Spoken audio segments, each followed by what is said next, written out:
Praise the lord. ఈరోజు వాక్యాంశము సామెతల గ్రంథం 10వ అధ్యాయం 3వ వచనం. యెహోవా భక్తిహీనుని ఆశను భంగము చేయను. ప్రభు ఈ వాక్య భాగం నుండి ఈరోజు మనతో ఏం మాట్లాడుతున్నారో చూద్దాం. భక్తిహీనుని ఆశను భంగము చేస్తారు ప్రభు అని సామెతల గ్రంథకర్త చాలా చక్కగా చెప్తున్నాడు. భక్తిహీనుడు వారి ఆశ భంగమవుతుంది. మరి సహోదరి సహోదరుడా, ఈరోజు నీ పరిస్థితి ఏంటి? నువ్వు భక్తిహీనుడివా లేక భక్తిపరుడువా? ఒకసారి ఆలోచించు. నీవు భక్తిహీనతని విడిచిపెట్టాలని కూడా ఈ వాక్య భాగం ద్వారా ప్రభు నీతో మాట్లాడుతున్నారు. ప్రభులో నీవు మంచి భక్తి చేయాలని కూడా నువ్వు అర్థం చేసుకోవాలి.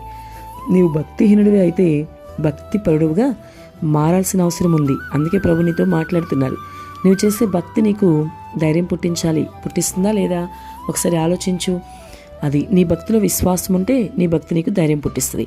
ఏది ఏమైనా నువ్వు భక్తిపరుడుగా ఉండాలని ప్రభు నీతో మాట్లాడుతున్నారు. భక్తిహీనుడుగా ఉంటే నీ ఆశ భంగమైపోద్ది. ప్రభు నీకు సహాయం చేయరు. ఏ విధంగానూ మరి నీ ఆశ నెరవేరదు. కాబట్టి నీవు నీ దేవునిలో సరైన భక్తి చేసే వ్యక్తిగా ఉండాలి. నీ ప్రార్థనలు అప్పుడు ప్రభు సహాయం చేస్తారు, ప్రార్థనకు జవాబిస్తాడు. లేదంటే నీవు ఎప్పటికీ నీ ప్రార్థనలకు జవాబులు పొందుకోలేవు. నీవు ఏ విషయంలో కూడా ఆశపడినా ఆశ నీకు నెరవేర్చబడదు.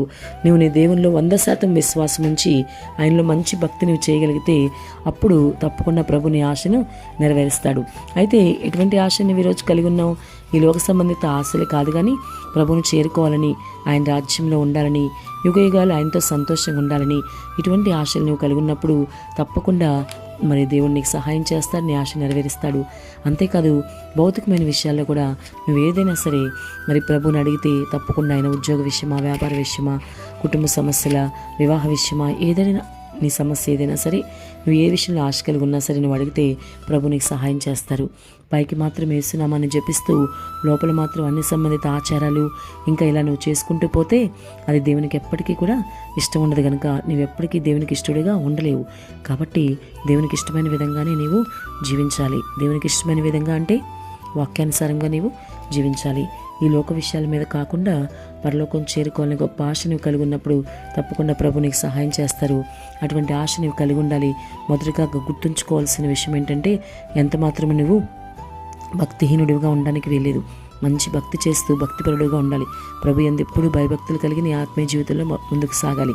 ఏ పని చేయాలన్నా సరే ఇది ప్రభుకి ఇష్టమా కాదా, ఏం చేయాలి ఏం చేయకూడదు అన్నీ కూడా ప్రభు బైబిల్ గ్రంథంలో మరి పొందుపరిచి ఉంచారు. కాబట్టి బైబిల్ చదవాలి. నువ్వు అనుదినము మరి వాక్యం చదివితేనే కదా ప్రభు నీతో మాట్లాడేది. అప్పుడే నీ భక్తి జీవితం బాగుంటుంది. నువ్వు భక్తిహీనుడుగా ఉండకుండా భక్తిపరుడుగా ఉండగలుగుతావు.